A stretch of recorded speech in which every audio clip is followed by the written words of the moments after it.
Hi, I'm Ross Tayler, your host and guide for Sacred Sundays, a space to slow down, tune in, and return to what's sacred within and around you. I'm also a life coach who supports empaths and sensitive souls, guiding them on the journey back to self-acceptance and inner alignment. My passion is connecting with like-minded souls, and these conversations are part of fulfilling my purpose and serve to deepen our collective exploration of what it means to live in connection with the sacred. Some weeks you'll hear a sound-based offering to open the space, other times we'll simply begin in conversation. However it unfolds, this is an invitation into presence, connection, and the beauty of the unseen. If you enjoy these conversations, please subscribe, rate, and share so others can find their way here. So pour a cup of tea, settle in, and let's begin. Today on Sacred Sundays, our guest is Bonita Hodgson. As a psychic life and business coach for over 45 years, with a background as a Therapeutic Touch practitioner and a PSYCH-K advanced facilitator, Bonita has worked with countless individuals and organizations, teaching spiritual development, well-being, and mindset practices, inner child work, and relationship healing for the home and the workplace, among other offerings. Based in Nanaimo, BC, Bonita works worldwide with her clients virtually as well as in her office in the Old City Quarter of Nanaimo. Welcome, Bonita. Thank you very much, Ross. It's good to be here. Yeah, it's good to have you. I'm excited for this conversation to see what we can dive into. Me too. And I believe you're going to begin by sharing an energy exercise with us. So I'll hand it over to Yeah, you. thank you. One of the things I commonly see in my practice is people struggling with their relationships on an energetic level. One of the things I teach in my workshops, one in particular called the energy experience, is for people to start to understand what they're doing energetically. What is the sort of hidden language of energy that's going back and forth? Say, for example, you call somebody up and afterwards you just feel drained. Quite often, that's not somebody you had the energy to call. Maybe you called them because, well, I should. If I'm a good friend, I'll call that person. Or it's Sunday, I should call mom. You're shooting yourself and you're going against what your energy really has in store for you, what your path has in store for you that day. So you feel drained afterwards. So what this exercise does is it helps you to understand sort of the energy signature, the energy relationship you have with other people, and then what you can do with that. So anybody that's listening right now, you can kind of close your eyes, if not, unless you're driving. If you're in a quiet space, just find a way to be comfortable. Sit, close your eyes, take a few deep, slow breaths. And with each exhalation, let your shoulders drop a little bit more, get a little more comfortable, drop deeper into your body. And now imagine that you are a cloud of tiny golden light particles, the shape of an egg. And at the very bottom of that egg is a little golden cord of light particles that anchors you to the earth. So you're not floating away. That is your energy anchor that keeps you in your physical form in this lifetime. Now imagine in front of you the person in your life, living or past, with whom you have the most easy, most comfortable relationship. And now you are looking at the energy that's flowing out of your egg to the other person. What is leaving? What is coming back your way? What does that flow look like?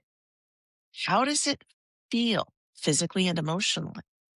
Get a sense of the way that energy passes back and forth between you and the other person. And now imagine in front of you, living or past, the person in your life with whom you have the most difficult relationship. What does that look like? What energy is leaving you? What energy, if any, is coming back to you? What does that look like? What does that feel like physically and emotionally? If you see an imbalance, the important thing to realize here is that you have a say over how you use your energy.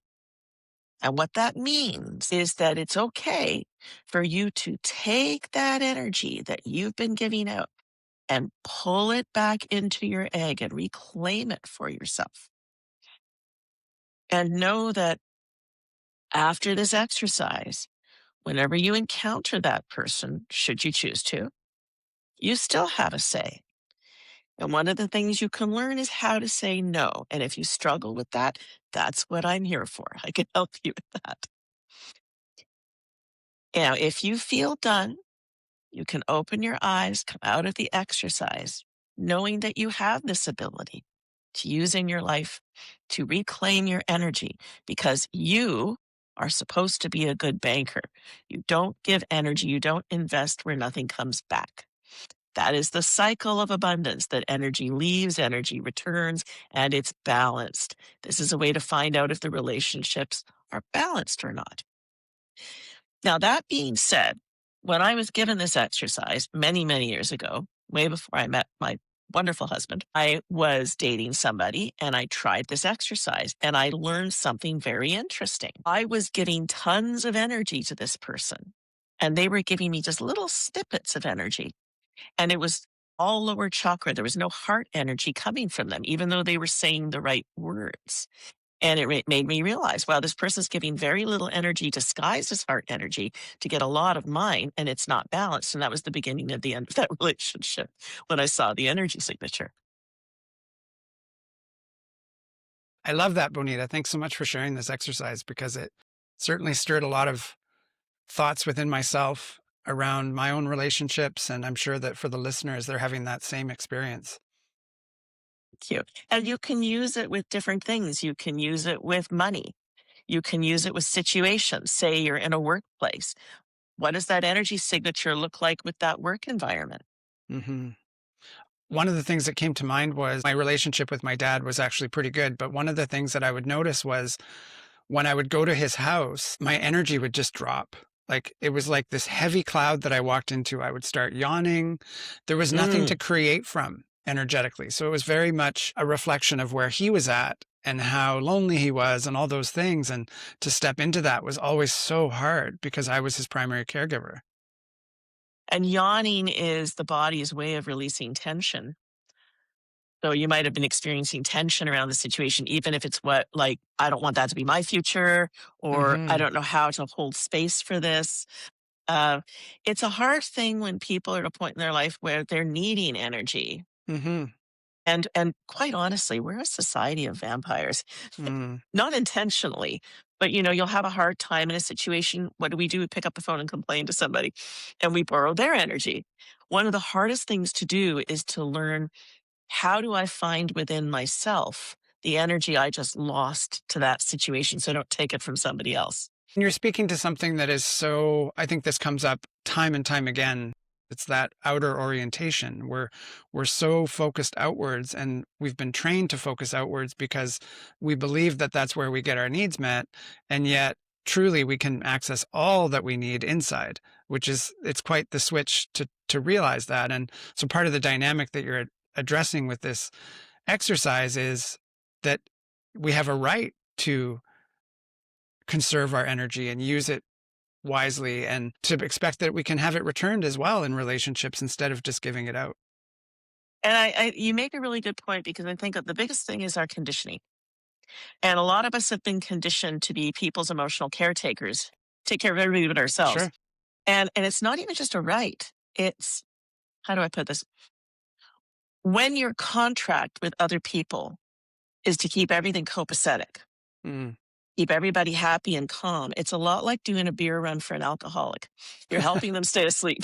They don't have to wake up. They don't have to be uncomfortable. And a lot of my work with people, and I really do believe all real change is from the inside out.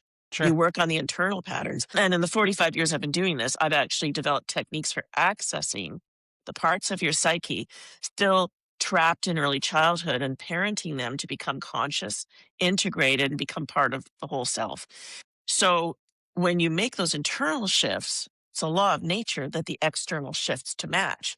If you try to make the change externally and you haven't done the inner work, you're going to keep duplicating the same situations. So when we look at those relationships and we start to more and more align ourselves with the path our soul chose coming into this lifetime, not the one we were conditioned to operate from, Hmm. it really ticks people off. Hold on a sec. You were supposed to give me all this energy. Why are you not giving me this energy now? And we can either say, oops, my bad. I'll climb back in that little box we had me in so you're not uncomfortable. Or we can say, I see you struggling with the choices I'm making. Is there a way I can support you working through what this is bringing up for you? In other words, we Hmm. stop wearing their stuff Exactly. and they have an opportunity to awaken. They may not take it. They may not thank you for it, but at least you're no longer helping them stay asleep.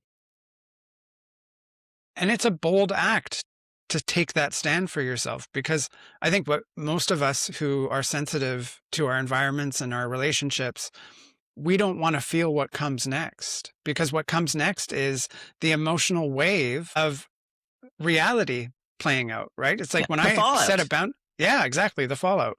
When I set a boundary and say, I'm not okay with this anymore, the other person's like, well, what's wrong with you? You've been okay with it for the last 20 years. But when you take a stand for yourself, then you have to be okay with what comes next and realize that Yes. that's not yours, that it's always been their stuff. Yeah, and I think, well, and it's always been your stuff too because you've participated, right? But now you're evolving. And this is the thing is, and this is often an exercise I will take people through. I'll say, okay, what is the worst possible thing that could happen if you made that change?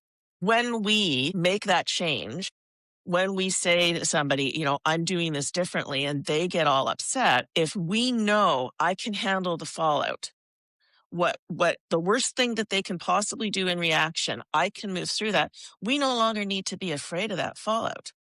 We can Hmm. go, yeah, that could happen. But as you and I both know, if you're going to do the spiritual work, you have to let go of outcome. You can't say, I'll do this work as long as I get to keep that job, that relationship, that circumstance. You can't do that. And we have to get out of our small mindedness. I've often said to people, when you say yes to yourself, the universe says yes right back, which means that if you're walking the path that's in alignment with what your soul chose, the universe is going to give you the energy and the circumstances and the people you need in your life to stay in that alignment. If you're out of alignment, it's not going to reward you for that. It's not going to support that. So if you're willing to risk fallout and be true to your path, things are going to unfold, I've always found, way better than Hmm. our limited ego consciousness could have imagined from where we were then. If somebody had knocked on my door 30 years ago and told me about the life I was going to have now, I would never have believed that it could be this good. I would Hmm. never been able to conceive it.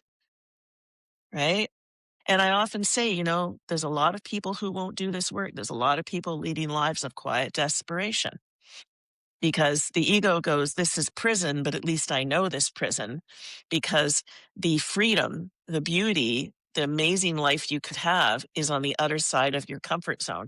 You've got to be willing to be uncomfortable. And when you say no, like you were talking about, you said, this doesn't work for me anymore. You don't have to defend and you don't have to explain. It should be enough for people who care about you to say, I'm clear that this is the right decision for me.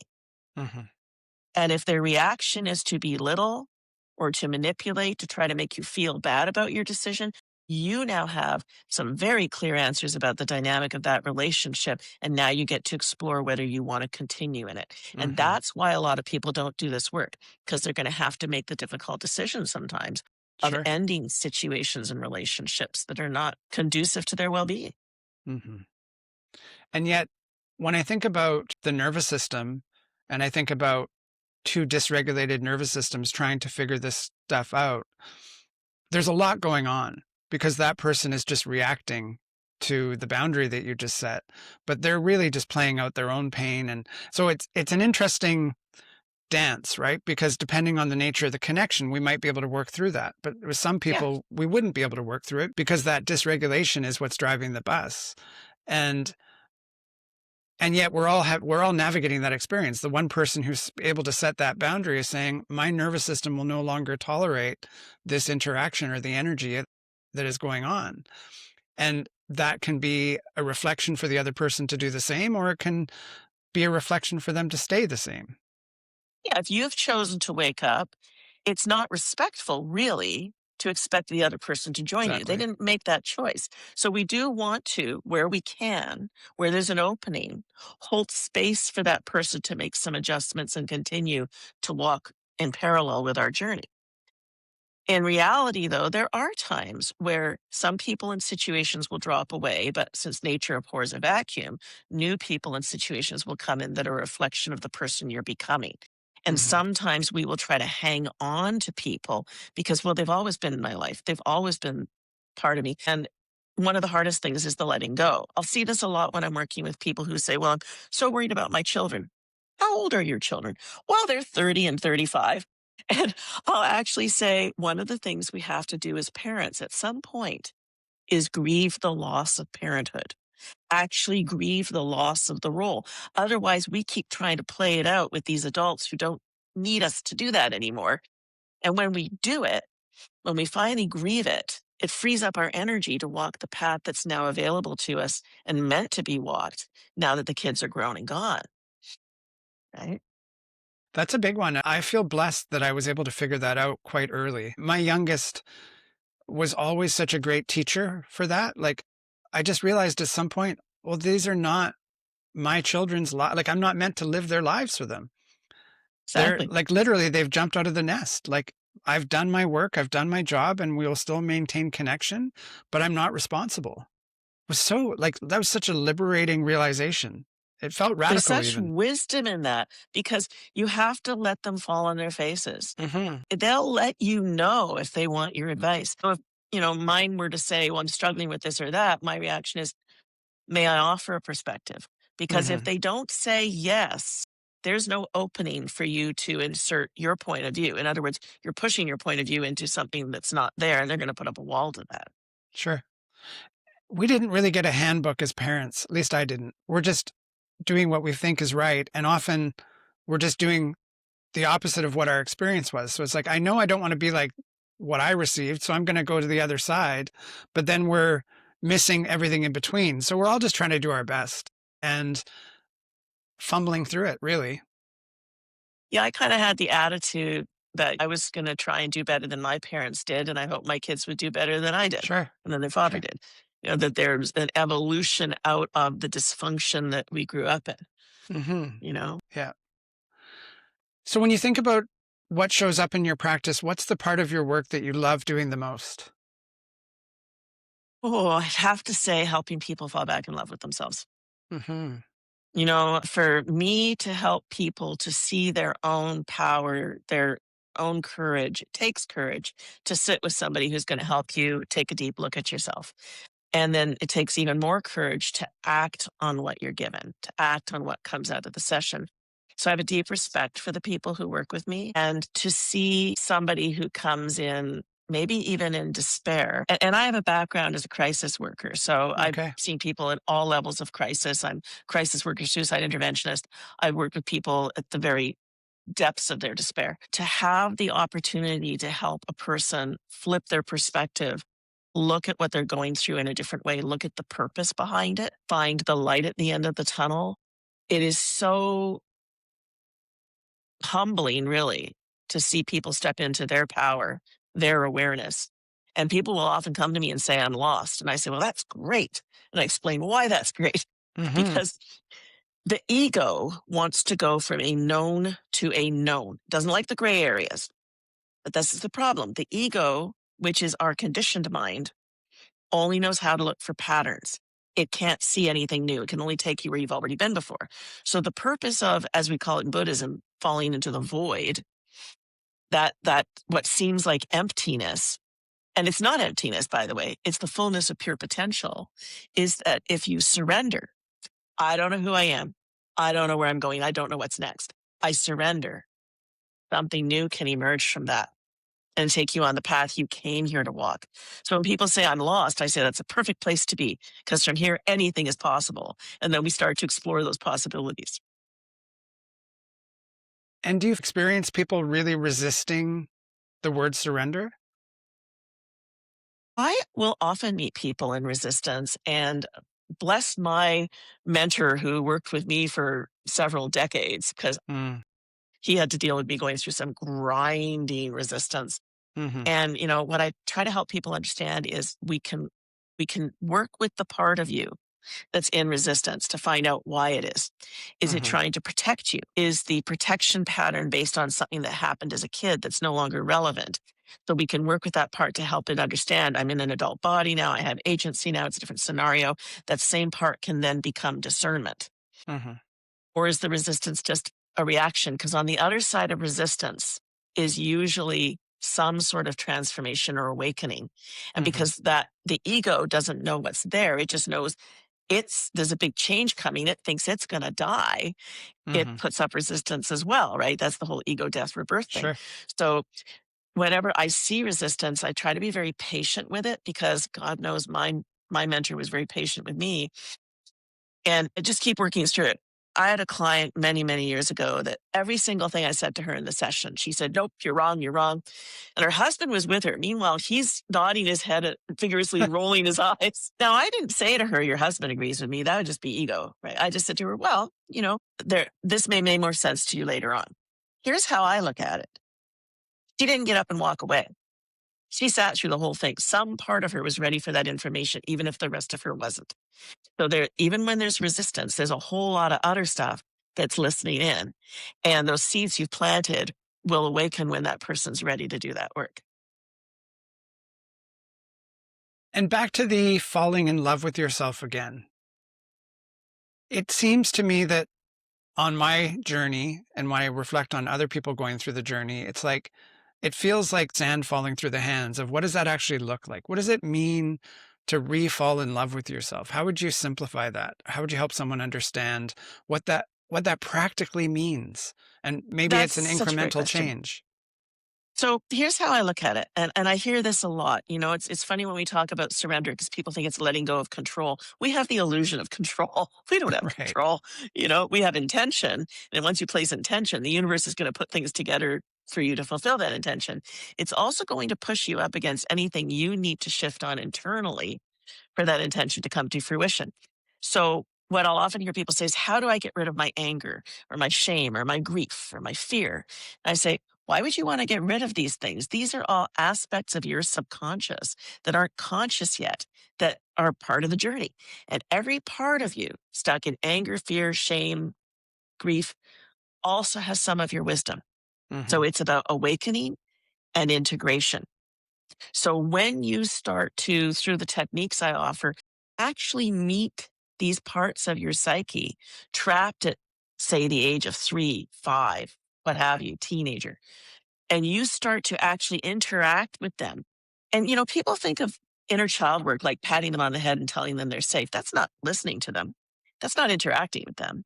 Actually having a dialogue where you listen to what they have to say and they start to build some trust in you when you follow through on meeting their needs, then those parts that seem, in the shadow work, dark or ugly or scary, we've been taught to fear or loathe them. We start to see the beauty of them. We start to see that that's where our real power is. That's the treasure underneath all the muck of the illusion. Hmm. And when we really meet them, when they start to surface and show up in our life, it's so beautiful. It's so powerful. You love them. And then you start to realize I'm loving that part of myself I was told was unacceptable. And just to give you an example, say you were born into a very quiet family, one nobody argued, nobody really talked, and you were this flamboyant, loud, playful energy. And you were taught that that was unacceptable. You would take your flamboyance and put it on a shelf and you would develop a persona, a quieter Hmm. persona. You'd say, "Hey, I got you back there. You stay back there. I got you. I'll protect you." Problem is, over time, you forgot about her. She became shadow or he became Hmm. shadow, right? And so over time, you see yourself as this quiet person because we all want to belong. We want to fit in with our families. So that any time that flamboyance sneaks out, you shame yourself. "Oh my God, I was too loud. Oh my God, I was looking for attention. Shame on me." Right? So when you start to realize that is actually my original self, that's my true self, and it deserves to have a place in the world, and there's nothing wrong with that flamboyance. You reclaim that part. That's the falling back in love with yourself. You're speaking about a body of work that I am very passionate about as well. I love shadow work. I really think that in some ways it's the number one elixir to change things, because it's almost mechanical in how we operate in it, right? Because like you said, we take this thing and we put it in behind us and we hide it in the shadow, and then we call it shadow work, which I think people have resistance to that. But really, it's about bringing these parts back into the light and letting them breathe, letting them be free to express themselves. And there's so many areas of our life where we have these behaviors that have been hidden. These parts are like our gold that is wanting to be seen and to be alive. And when we're trying to push those things down, that's depression. We're fighting with this force, like this creative life force wants to emerge and rise up, and yet we're keeping it underwater. And there's that analogy of, trying to hold the basketball underwater. So that's a lot of the dynamic that's playing out in our lives of anxiety, depression, and fear. And it's that energy that we're trying to suppress, but it's actually our power trying to emerge. You're absolutely right. It actually takes a lot of energy to hold those parts down, hence depression, where you've Hmm. lost energy. And I think part of it is realizing, what is the purpose of this life? Isn't it to awaken?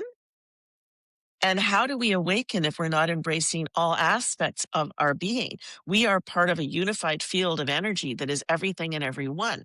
So if you start to say that aspect is not acceptable, whether it's internally or externally, you create separation, you create the fractioning that is an illusion anyway, because there's no place where I end and you begin. It's just Hmm. one energy, right? One loving energy. So when you start to do that work and you reclaim those parts of yourself, for one thing, you're operating better in the world. You have more awareness. There's more of you sitting around the table weighing in on your decisions. And how do you get the fullness of an ecstatic, beautiful relationship if you're not bringing all of yourself to it? How do you get the fullest, deepest satisfaction of your work if you're only partially operating in the world? And I have a sort of an analogy for shadows. I say they're the children under the stairs. Mm. They're the ones that you shut the door, the closet under the stairs, and say, I'll take care of you. I've got this. And then you forget they're there. Well, when you go and open that door, you can't say, hey, guys, come on out into the light. They don't know what that world is. You Sure. have to go and sit under the stairs with them.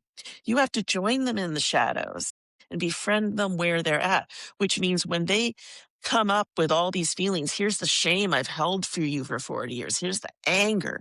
Here's the fear. What do? We tend to go, oh my God, can you just leave the room so you can put a smile on your face? I don't say, come sit with me. Tell me how you're feeling. What do you need from me? What do you need me to know? We can't win their trust if we're not willing to accept what they're feeling. And I've been in situations where I had somebody ask me to tune in on her, and I said, "Oh, well, you have a lot of rage." And she said, I'm not angry. I'm a nice person. I said, what does your being angry have to do with whether or not you're a nice person?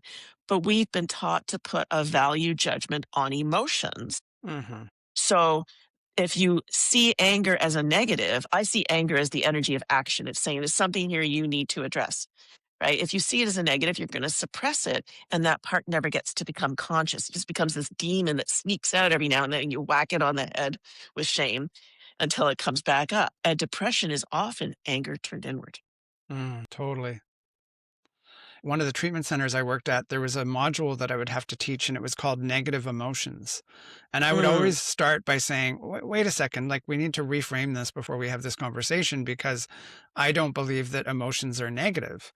I believe that we can express our emotions in a negative way, that it has a negative impact.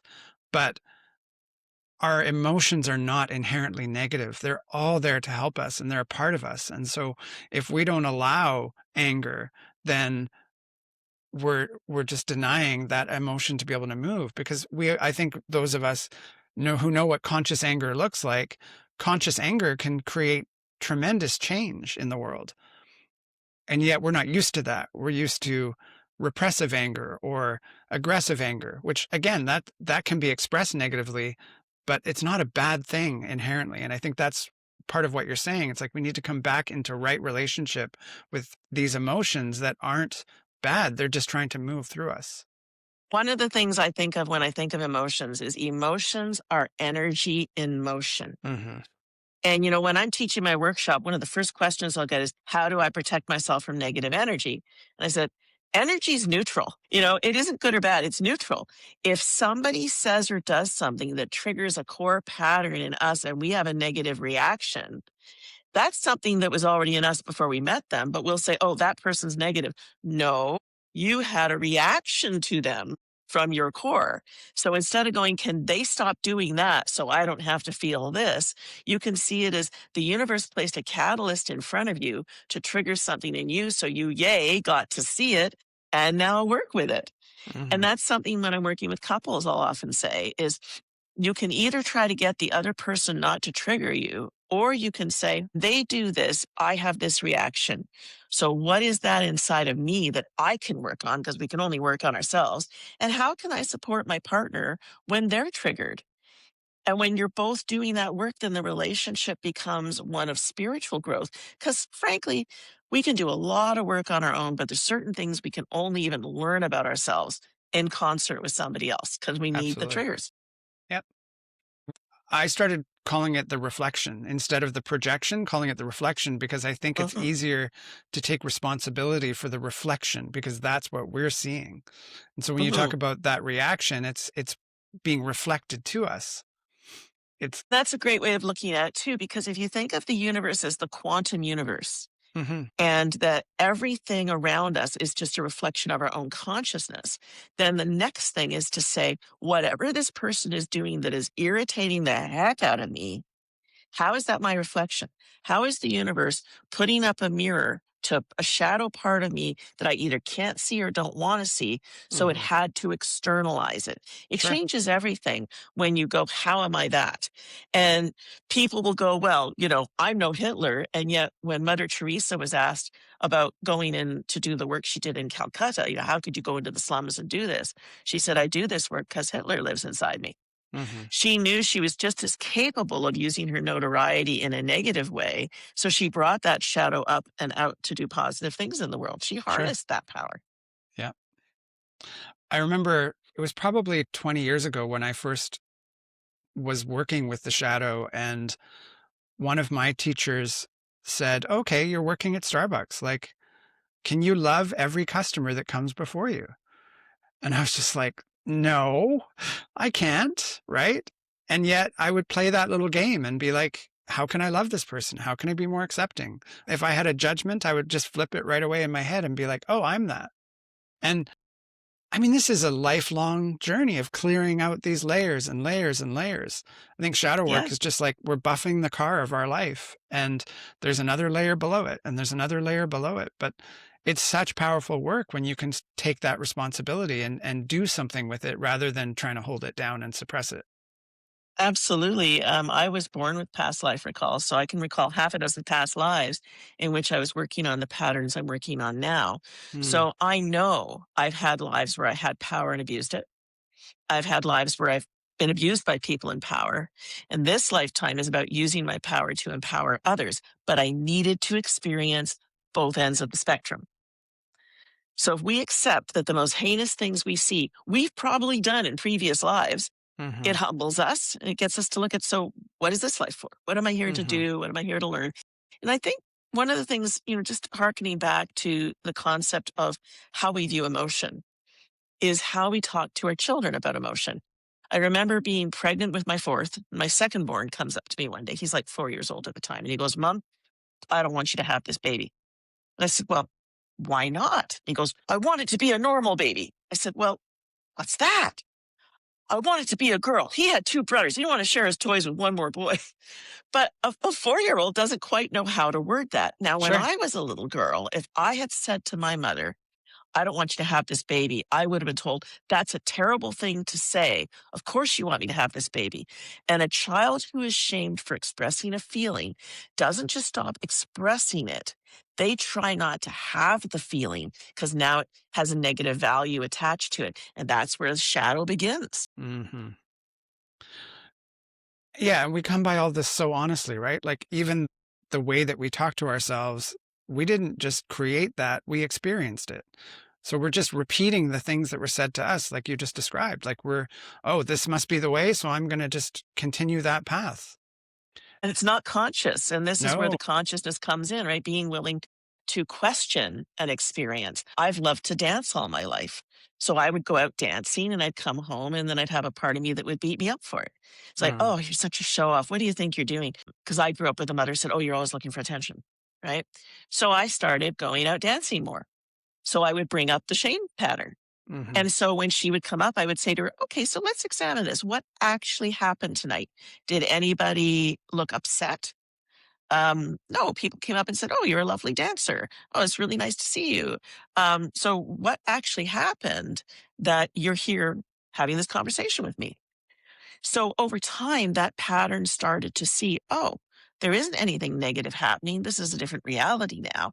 And that part again just became part of discernment instead of a reactive pattern, reacting as though I was still that little kid. Hmm. Right, because we're closing the loop. We're actually closing the loop on the false story that was created and creating a new loop. Yeah. Yeah. Based on reality, not Hmm. based on something we were taught to see ourselves at. Because our parents will unwittingly pass on their biases and their Of fears course. and whatever their parents gave them, because those generations didn't have all the self-help and the introspection and the counseling we have now. That the Hmm. things we're benefiting from that we pass on hopefully to our children and do better by then. But then we have to turn inward to our inner children who got the old upbringing.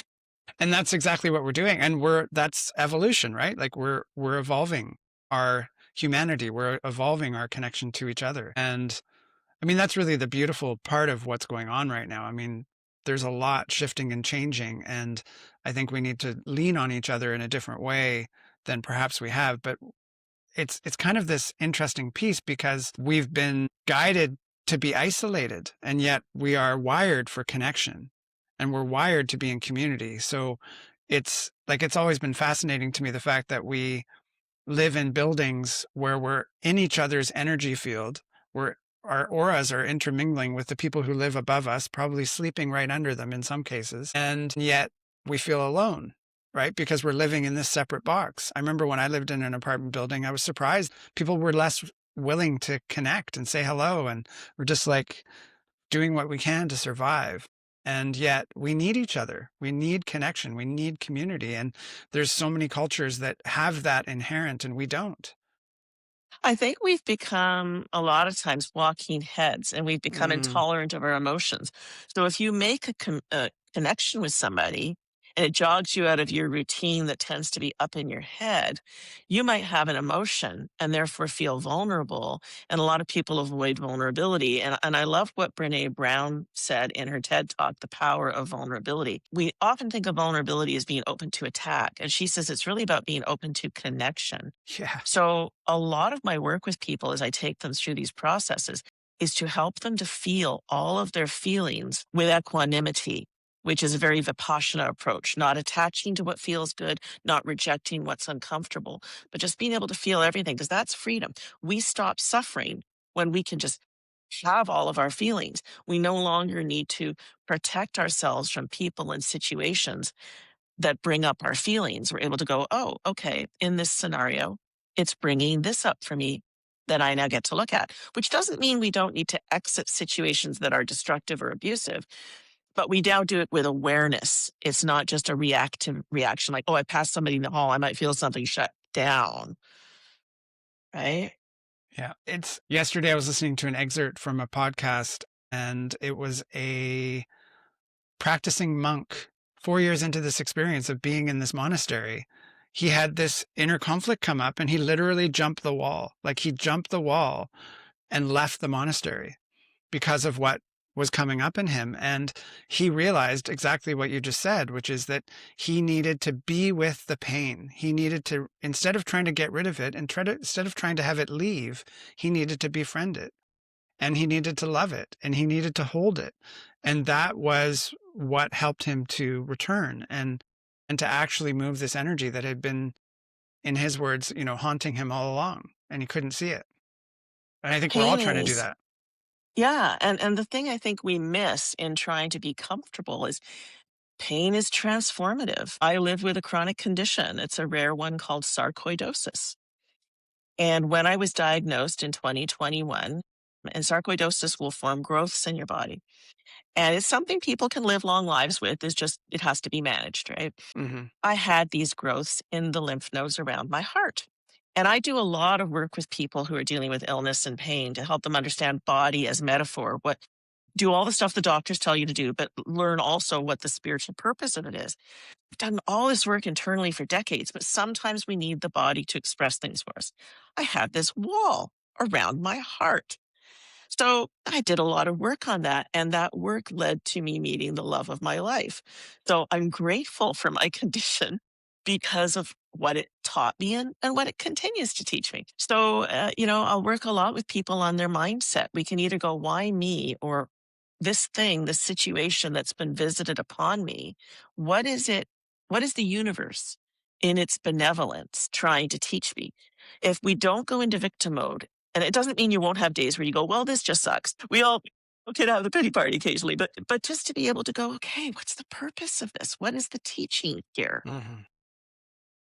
Then, even when there's physical pain, and I've gone through some very painful procedures, that's like, what is the purpose in this? I had to go through a biopsy at one point, and I was in so much pain, the doctor almost quit on me twice. And I said, do this because I'm not leaving empty handed. I'm going to scream, but just keep going. And coming out of that was this feeling of I just did something that required a lot of courage of me. And there was a lot of satisfaction in having followed through and discovered on the other side of that, that pain's not going to kill me. It's a deeply uncomfortable experience. Doctors call it uncomfortable instead of just super, super painful. But it's like I can do that. I can have these. And what is life but a roller coaster? If you imagine the best movie you ever saw, right? There's parts where you're laughing or you're crying, you're really angry at that one protagonist or antagonist, and there's other parts that are scary, and you come out just feeling really satisfied that you felt everything. That's what a good life is like. So you can't say, I just want the stuff that feels good. That's a Prozac life. That's Mm-hmm. that's not a life where there's the roller coaster ride, the adventure of it. I don't want it all. And that reminds me of a quote that one of my teachers shared with me that a lot of people don't like when they hear it, but I like it. And it's the future creates the present. And it's only down the road. And I think you described this so well just now. It's like, it's only down the road when we realize, oh, I needed to go through all of that in order for me to experience what I'm experiencing today. And that's the deepest learning. There's grace in that. There's so much power that comes from, oh, I get it now. But when we're in it, we don't get the answers. We don't understand it. And so that's where a lot of the resistance comes from. And just you get back to the topic of pain. When you say this is unfair, I shouldn't be having this experience, you're adding pain to your pain. But when you say absolutely everything that happens to me is part of my path, Hmm. it's all here to help me wake up. Thank Hmm. you. Now, you're not only not adding pain to your pain, you're opening yourself to move out of resistance, to flow into whatever's being offered. When I first got my diagnosis, a friend said to me, you've got to fight this. And I said, that rings wrong. I need to befriend this. This is a teacher. Hmm. Yeah. Even when the doctor came in and gave me the diagnosis and he was very somber, I just was like, oh, okay, new teacher. Right. But I had learned over many years of going through loss and pain in my own life not to resist this, but just to go, there is a reason for this. Thank you. I accept. I might not understand it. Hmm. As you said, I might only see the purpose down the road, but I'm already welcoming it. I'm already accepting it. And that frees up so much of the energy that gets stuck in resistance and slows us down. If you think of resistance like you're flowing down a river and you can't see what's around the bend, so I'm going to hang on to this rock. Well, now you're not going anywhere and you're just creating turbulence. At some Right. point, you've got to let go of the rock and keep flowing and see where the river's going to take you. Maybe it's going to take you to a lush forest. You don't know, and you're not going to find out. But the more we let go of resistance and surrender, the more the universe can give us a life beyond anything we could have imagined. And Hmm. the life of love and adventure and spiritual work in a beautiful environment that I have now, every single thing I've been through in my life to get here has made this worthwhile. I wouldn't turn the clock back and change a thing. Totally. You're making me think of all the times that I didn't even think to grab onto the rock. I was just swimming upstream. I'm like going against the current. Like I'm trying to get back up that river. And yeah, there was a lot of times I did that for sure. A lot of people do. And I think part of that is we resist ego death. So I had a friend who had a brain injury, and I knew right away because I could see it was part out of his body. And I said to him, "You have now walked through a doorway and there's no going back. You are now a different person and you're going to live your life differently." 2 years after that, he said to me, "You were right." He spent 2 years resisting that. And the resistance is we don't want to see ourselves differently. We don't want to change our idea of ourselves. And that can even happen in a relationship. You meet this amazing person, and then there's that realization I'm going to have to fully show up. If they're offering all of who they are to me, I can't hold anything back. And so I'll see people go, I really want love. I really want intimacy. I really want someone who really knows me. And then that person shows up and they go, wow, this person really knows me. Oh crap, I don't even want to know me. And they start to put up a wall because they're afraid to have somebody see the parts of themselves they haven't learned to love and accept yet. So the more we fall into love and acceptance, even if we don't have to be deified beings, we don't have to fully be there, but we're working on it, Hmm. we can let somebody into our life who loves us just the way we are and continue to work on it. So we do have to every now and then let go of our ideas about ourselves so we can keep expanding. And I do think we as a species are going through an accelerated evolutionary process of realizing fully, truly, that we're just energy. It takes the form of our thoughts and intentions. So the more we let go of rigid ones, the more we expand until eventually we realize we're just energy interacting with energy, connected to everything in the universe. And therefore, we are literally one. And when you stop seeing others as other, then all the friction is gone. Right? You're just looking in the mirror. I love that. I mean, it really simplifies it all. And it's true, isn't it? Like we are just energy expressing ourselves in bodies. Yeah. The body's just the slowest moving part of the field.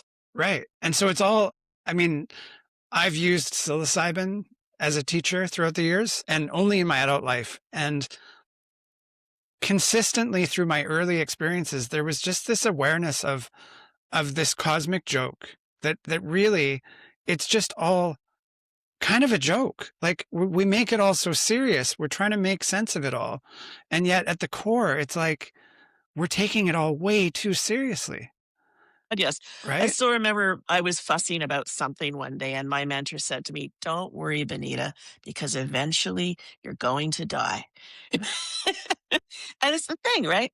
Mhm. We're all these divine beings having many human experiences, and I have the privilege of knowing some of the other ones I've had. And so, yeah, it's like, don't take it all so seriously. Play the role you came to play, learn the lessons you came to learn. You're going to have other opportunities.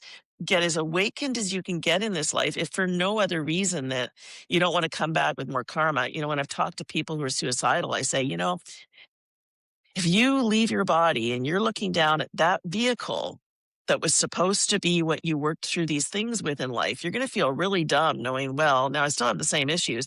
I just have to come back and do it all over again, only with more karma. Stick around, right? And that's the thing, wake up as much as you can in this life, but you have millennia to do this work. Just work with what's in front of you. Don't overwhelm yourself with all the stuff that's to come after. Because if you do the work that's in front of you today, it's going to shift what comes next.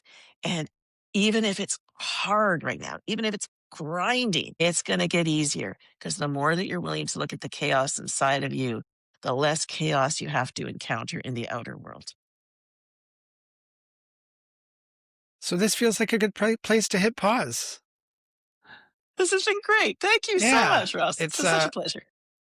I love all the places that we went and I'm just imagining all the places we could continue to go. But as I always say, it's always nice to leave people wanting more. And I think that what you just finished with is a great little wisdom nugget to pause with. And I always close by asking my guests one simple question. And that question is, what's one simple way that someone could connect with the sacred today? So, this is a little game I like to play.